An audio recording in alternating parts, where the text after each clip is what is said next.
Olá a todos, meu nome é Leandro, eu sou historiador, sou professor na Universidade de Brasília, a UNB, e estou aqui para falar um pouquinho sobre um livro que eu estou lançando pela editora Vozes, intitulado O Homem que Foi Três Vezes Papa, Corrupção e Poder na Idade Média. Como se pode perceber pelo título do livro, ele é uma obra em torno de um personagem, né? A sua razão de ser, o seu personagem principal é o Papa Bento IX, uma figura bastante controversa, muito conhecida, mas bastante controversa a respeito da história do catolicismo, sobretudo no século XI, no coração da Idade Média. Como a gente pode imaginar, Bento IX foi Papa e deixou de ser Papa ao menos três vezes. É um caso único na história do cristianismo e na história do catolicismo. E essa é uma história intrigante. Se nós deixarmos um pouquinho de lado o nosso preconceito sobre a Idade Média, de que transgressões desse tipo supostamente eram naturais na Idade Média, era assim que a política era feita, o poder era dessa maneira, eles eram medievais e isso era possível. Se nós deixarmos esse velho estereótipo de lado, nós podemos perceber que essa simples informação torna a história de Bento IX absolutamente desafiadora, enigmática, né? Como foi possível que ele deixasse o trono de São Pedro, que ele deixasse o papado e retornasse? Que tipo de procedimentos ou que tipo de alianças Bento IX teve que estabelecer? Quais foram as reações a essas suas condutas? Como que os diferentes agentes políticos se comportaram nesse contexto? Houve impactos do ponto de vista teológico, do ponto de vista doutrinal? Enfim, são muitas as perguntas que nós poderíamos fazer a respeito de Bento IX. Só que não é assim que acontece. Na verdade, a história de Bento IX costuma ser uma história absolutamente consensual. Há uma espécie de unanimidade sobre a figura de Bento IX. Uma unanimidade que o simplifica demasiadamente, fazendo com que essa história não seja tão desafiadora assim. Isso acontece por dois motivos. O primeiro deles é o próprio estado da documentação.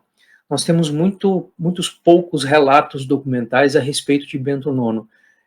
Trata-se de uma escassez absolutamente sufocante. Então, quando se trata deste personagem medieval, na maior parte das vezes o que nós temos são pequenas menções deixadas pelos cronistas de época, fragmentos a respeito de alguns registros do próprio papado, enfim, nós temos muito mais silêncios e ausências do que registros e menções a respeito de Bento IX.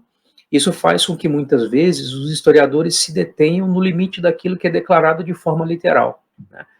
E aquilo que foi escrito sobre Bento IX foi escrito sobretudo do ponto de vista dos seus acusadores, né? Na verdade, daqueles que o derrotaram historicamente e assumiram o controle do papado por volta de 1046.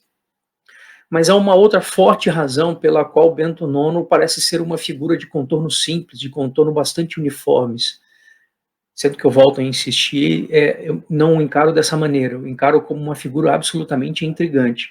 Mas há um outro fator, além da escassez documental, é o fato de que Bento IX permanece à sombra de um grande acontecimento histórico, da chamada Reforma Gregoriana. Para muitos historiadores, a Reforma Gregoriana é a própria marcha da história medieval. Ela seria, em linhas bem gerais, a Reforma Gregoriana seria o momento no qual o papado assume para si a tarefa de disciplinar e moralizar a sociedade feudal.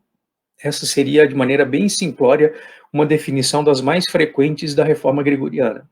E a Reforma Gregoriana, insistem muitos historiadores, começa no ano de 1049 com a ascensão ao papado de um sujeito chamado Leão IX. Ou seja, 1049 é cerca de um ano a mais do momento em que Bento IX deixa o papado pela última vez, muito próximo, inclusive, da sua provável data de falecimento.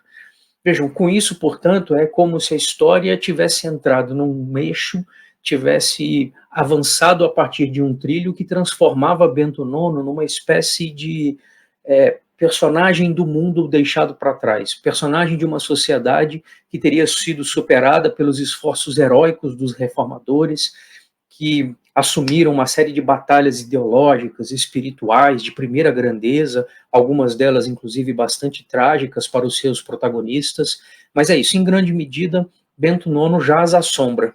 Ele é tido como uma dessas espécimes, ele é tido como uma dessas figuras típicas da sociedade visada pelos reformadores gregorianos. Portanto, Bento IX nada mais é do que isso, um corrupto, nada mais é do que uma figura que estava apegada ao poder a todo custo, acima de qualquer outro princípio, que barganhava qualquer tipo de postulado ou de valor moral, ético, religioso, enfim, e que, portanto, seria uma figura a ser superada pela marcha da história. Não é assim que eu o enxergo. Na verdade, em grande medida, a proposta do livro é de nós tentarmos redescobrir Bento IX. Né? Daí um sentido de uma palavra que eu gosto muito no que diz respeito a definições históricas, que é a invenção, a inventio latina.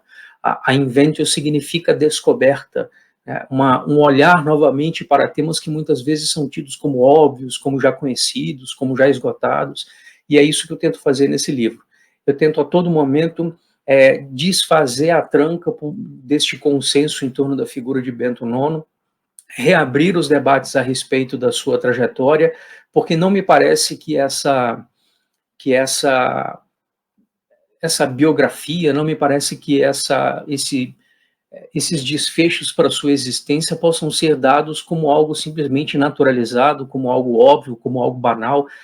Não me parece que alguém se torna papa 3 vezes de uma maneira pacífica e simplesmente unânime na história. Então, o meu propósito foi o de tentar reabrir o tema e de fazer isso me dedicando a 3 principais episódios a respeito de Bento IX. Primeiro, sobre a revolta popular que o expulsa do trono de São Pedro. Por que após 12 anos de pontificado, Bento IX é expulso do trono por uma revolta popular que tem uma duração bastante expressiva, segundo a documentação, segundo a parca documentação que nós dispomos. É uma revolta que o expulsa do trono de São Pedro e que tenta emplacar um candidato próprio como pontífice. Bento IX consegue conter essa revolta, ele consegue superar os desafios dessa revolta, militarmente falando, e volta ao trono de São Pedro já em março de 1045. Mas em maio de 1045, ele renuncia ao papado através de um ato que ficaria conhecido como a venda do papado, pois ele renuncia através de uma negociação que teria envolvido uma soma enorme de recursos diante de Bento IX e um dos seus parentes, na verdade, com seu padrinho de batismo, que é o João Graciano. Foi de fato uma venda do papado? Será que existe mais algum ângulo dessa história que a gente não conseguiu perceber ainda com clareza? Se foi uma venda, como é que estes contemporâneos reagiram? De que forma eles lidaram com isso? Aliás, por que os contemporâneos se interessaram por esse tema, descreveram essa barganha envolvendo o papado e personagens da história política romana? E, por fim, além de tentar entender qual era a razão da revolta popular contra Bento IX, além do episódio conhecido como a venda do papado, eu tento também dar conta de como se produz a reputação de Bento IX como alguém que teria sido deposto pela corte imperial em dezembro de 1046. Eu sei, são muitos dados, muitas informações, talvez isso nos deixa um pouquinho desconcertado, né? Denote uma certa dificuldade, mas o essencial é simples. Como eu tenho dito, a minha intenção aqui foi a de dar um passinho atrás, abrir mão do pressuposto de que tudo a respeito de Bento IX já está dado, é óbvio, é natural, é visto com uma clareza fulgurante, como um sol ao meio-dia, e tentar me fazer a pergunta que será que essa trajetória tão acidentada, tão repleta de reviravoltas, tão repleta de temas decisivos, será que essa trajetória pode nos revelar algo que nós ainda não conhecemos a respeito da história medieval? Será que se eu observar o Bento IX de uma maneira detida, sistemática e bastante insistente, bem paciente, será que ele me revela algo distinto, algo diferente a respeito da história medieval? Muitas conclusões podem ser tiradas a respeito disso. Eu, obviamente, não vou aqui testar mais a paciência de vocês, fazendo uma espécie de inventário dessas conclusões, mas vou me restringir aqui, vou me limitar a apresentar 2 delas para vocês. A primeira delas é muito marcante porque me salta a documentação como um tanto quanto surpreendente, me salta da documentação como um tanto quanto surpreendente, que é o fato de que os medievais possuíam não apenas uma, mas muitas consciências muito apuradas a respeito da violência, a respeito da corrupção, dos atos violentos atribuídos a Bento IX, mas sobretudo da sua corrupção. Então, nós temos a imagem de que na Idade Média a corrupção era uma espécie de comportamento naturalizado, que foi necessário que o mundo fosse transformado, sobretudo por revoluções burguesas, para que a corrupção, o mandonismo, o familismo, todas essas práticas de apropriação aristocrática do poder pudessem ter sido combatidas.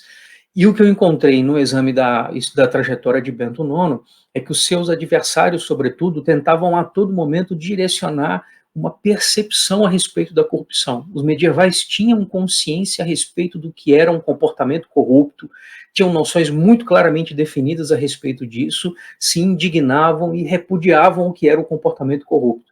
Volto a insistir, essa é uma conclusão que me parece bastante significativa.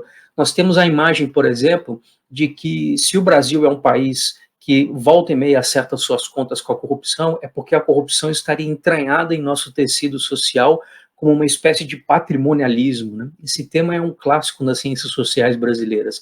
E o patrimonialismo seria herdado via Península Ibérica do passado medieval, que consistiria em nada mais, nada menos do que considerar atributos e bens públicos como sendo patrimônios particulares, quase sempre patrimônios linhagísticos, dinásticos, familiares, né? Eu volto a insistir, essa imagem de uma corrupção aparentemente naturalizada, de uma corrupção tida como banal, ocorrendo à plena luz do dia aos olhos de todos e aceita tal como acontecia, não me foi devolvida pela documentação.